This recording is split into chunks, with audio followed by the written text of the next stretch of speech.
కేటీఆర్ గారు, సో మీ బాల్యం ఎలా సాగింది? అంటే మీ నాన్న చేతిలో ఎన్నిసార్లు తన్నులు తిన్నారు? నాన్న చేతిలో ఒక్కసారి కూడా తన్నులు తినలేదండి. ఈనాటి వరకు ఏనాడు చేయి కూడా లేపలా మా మీద. నోరు ఆ? నోరు లేపాడు నోరు ఎప్పుడన్నా చేయొచ్చు కానీ తరచుగా.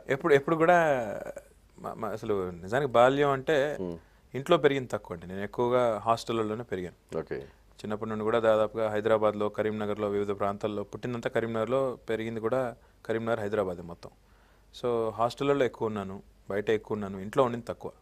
కాబట్టి ఆ సందర్భంగానే అది ఎప్పుడు రాలేదు. ఇంకోటి స్టూడెంట్గా కూడా ఎడ్యుకేషన్ వైజ్ కూడా నేను మరీ బ్రైట్గా పోయినా అబవ్ యావరేజ్ ఉన్నాను కాబట్టి ఇబ్బంది ఏం లేదండి. ఎప్పుడు కూడా అరిచే సందర్భం రాలేదు, కొట్టే సందర్భం కూడా రాలేదు. సో ఆ విషయంలో సేఫ్. ఇంట్లో మమ్మీతో ఎవరితో బాగుంటారు? డెఫినెట్గా మదర్. షేరింగ్ చేసుకునే అవకాశం ఆడుతూనే ఉంటుంది, ఎక్కువ ఉంటుంది, సహజంగానే ఎక్కువ ఉంటుంది. ఈ దగ్గరికి వచ్చేటప్పటికేమో పులి. మా సిస్టర్ ఫాదర్తో బాగా క్లోజ్గా ఉంటుందండి. నేనేమో మా మదర్తో ఎక్కువ. కొంచెం ఇది అది ప్రతి ఫ్యామిలీలో ఉండేది ఇది. ఇదేనండి ఈక్వేషన్. సో ఇప్పుడు మళ్ళీ ఇందాక చెప్పినట్టు అన్నా చెల్లెల విషయంలో వచ్చినప్పుడు కూడా అంత సఖ్యత ఇంట్లో కొనసాగుతుందా? ఏనాడు కూడా మేము అంటే మేము నమ్మపోవచ్చేది. నేను ఎక్కువ ఇంట్లో లేను కాబట్టి, చూసిందే కలిసి ఉందే తక్కువ రోజులు కాబట్టి ఏనాడు కూడా మేము కొట్టుకోలేదండి. నేను మా సిస్టర్ కూడా కొట్టుకోలేదు ఎప్పుడు.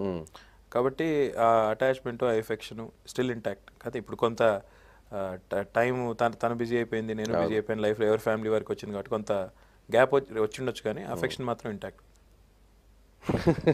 ఇందాక మీరు ఇచ్చిన మాట కూడా మళ్ళీ కట్టుబడి ఉంటుంది. నేను ఇప్పుడు ఈ ప్రోగ్రామ్ అయిన తర్వాత వెంటనే కవితకి ఫోన్ చేస్తా.